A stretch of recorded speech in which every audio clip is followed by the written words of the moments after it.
Ketika semua orang ketakutan akan fenomena belalang yang mematikan, sang selir malah dengan tenangnya memamerkan kecantikan wajahnya dengan meminta pelukis mengabadikan kemolekan tubuhnya. Tak ingin rencananya gagal karena Bayi Tong dan Linglong kabur dari penjara, selir tinggi lantas bergegas ke ruang bawah tanah untuk menghampiri kaisar yang selama ini disanderanya.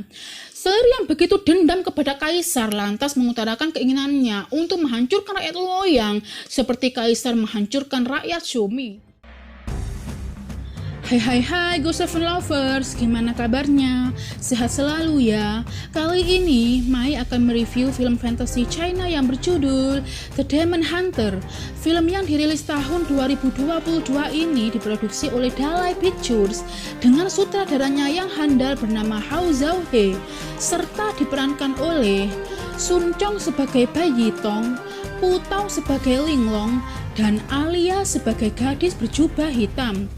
Film ini berkisah mengenai pembalasan dendam yang melibatkan orang dalam istana. Kira-kira siapa ya mereka? Untuk lebih jelasnya, yuk kita saksikan review selengkapnya.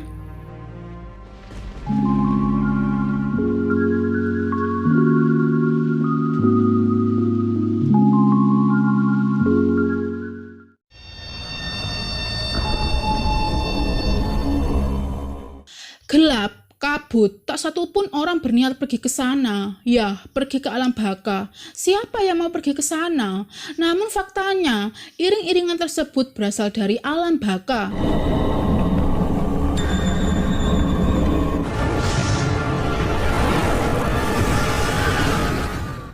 10 tahun kemudian, di tahun Tianxi, fenomena aneh muncul. Bintang Alkaid jatuh ke tempat suci Shumi. Kejahatan muncul, siluman merajalela. Istana mengutus Sun Quan untuk menyelidikinya.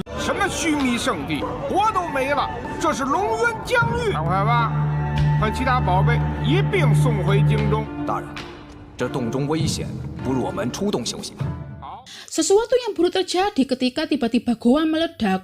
Mereka yang ketakutan lantas bergegas meninggalkan goa. Tak disangka muncul kobaran api yang membakar manusia. Seorang jenderal yang tengah mengamati abu tersebut tak luput dari serangan belalang yang kemudian membakar tubuhnya.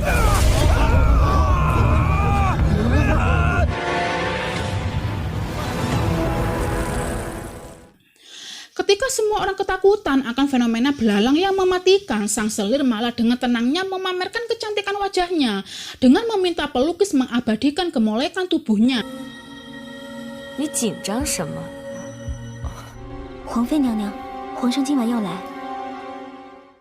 Sedangkan Sun Quan yang ketakutan telah tiba di istana dan mengabarkan fenomena aneh yang dia lihat, di mana seekor belalang membakar tubuh manusia. Bayi Tong yang merupakan peramal istana sekaligus menteri pengawas malah ketiduran pada saat-saat genting. Bersyukur dia memiliki kaisar yang sabar. Untuk menenangkan hati rakyat, kaisar berencana mengadakan doa bersama di altar kekaisaran dengan meminta Bayi Tong mempersiapkan doa-doanya. Alih-alih mengadakan doa bersama, yang ada kaisar malah tiba-tiba sakit. Selir tertinggi yang panik lantas segera memanggil Bayi Tong dan Jenderal Linglong untuk melihat keadaan kaisar. 浑天监察院司政白一彤叩见皇上。 Bayi Tong yang penasaran lantas memberanikan diri membuka tirainya. Seketika itu dia dikejutkan oleh sesosok naga emas raksasa. Selir yang panik karena kaisar menghilang lantas memerintahkan Bayi Tong dan Linglong untuk mencari keberadaan kaisar. 皇上刚刚还在这里，转眼间就发生如此奇象，请白大人无论如何 都要侦破此案。 Master Sikong yang merupakan guru Bayi Tong sekaligus mantan menteri berusaha membantu Bayi Tong dalam menemukan keberadaan kaisar dengan cara meramalnya. Linglong berdalih dia mendengar kabar adanya kemunculan naga hijau di rumah bordil Fang Yu. 刑部上报有3名重臣在风月楼寻欢之时化作3条青龙。 Tanpa pikir panjang, mereka bertiga lantas menyelidiki tempat tersebut dengan menyamar. Setibanya di dalam, Bayi Tong disuguhi beberapa wanita yang tengah menari. Tak disangka, Linglong menyamar menjadi penari yang membuat Bayi Tong terperangah.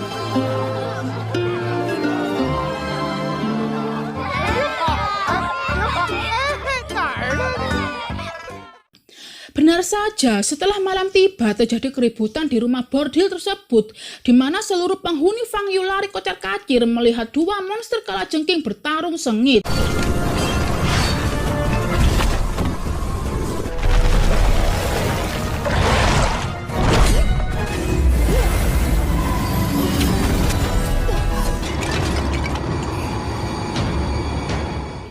Rupanya wanita berjubah hitam dalang dibalik kekacauan tersebut. Sesegera mungkin Bai Yitong dan kedua rekannya mengejar wanita berjubah hitam. Namun sayangnya usaha mereka sia-sia.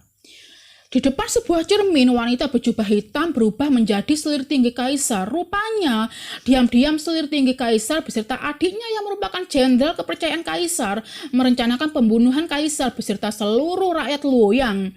Konon dahulu kala, kaisar memerintahkan sejumlah prajuritnya menghabisi kedua orang tua selir beserta seluruh rakyat Shumi.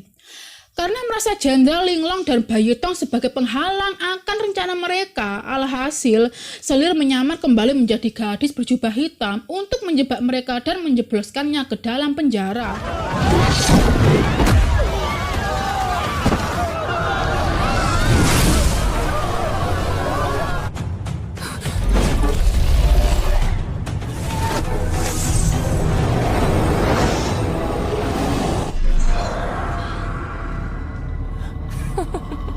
司空天师假死欺君，妄造杀。原来在这里屠杀百姓。赫连将军， Di dalam penjara, mereka bertemu dengan ketiga pejabat istana yang kemudian menunjukkan jalan keluar dari penjara. Alhasil, Bai Yitong dan Linglong segera melangkahkan kakinya untuk kabur dari penjara. Tak ingin rencananya gagal karena Bai Yitong dan Linglong kabur dari penjara. Selir tinggi lantas bergegas ke ruang bawah tanah untuk menghampiri kaisar yang selama ini disanderanya. Selir yang begitu dendam kepada kaisar lantas mengutarakan keinginannya untuk menghancurkan rakyat Luoyang seperti kaisar menghancurkan rakyat Shumi. 你派大军北伐须弥，龙渊王朝彻底覆灭。 Karena kedoknya sudah terbongkar, sejumlah prajurit di bawah kepemimpinan Jenderal Linglong segera mengamankan istana dengan menyerang sejumlah prajurit milik Jenderal Helian yang merupakan adik selir tinggi. Setelah pertarungan berjalan cukup sengit, alhasil Jenderal Helian berhasil dikalahkan dan tewas.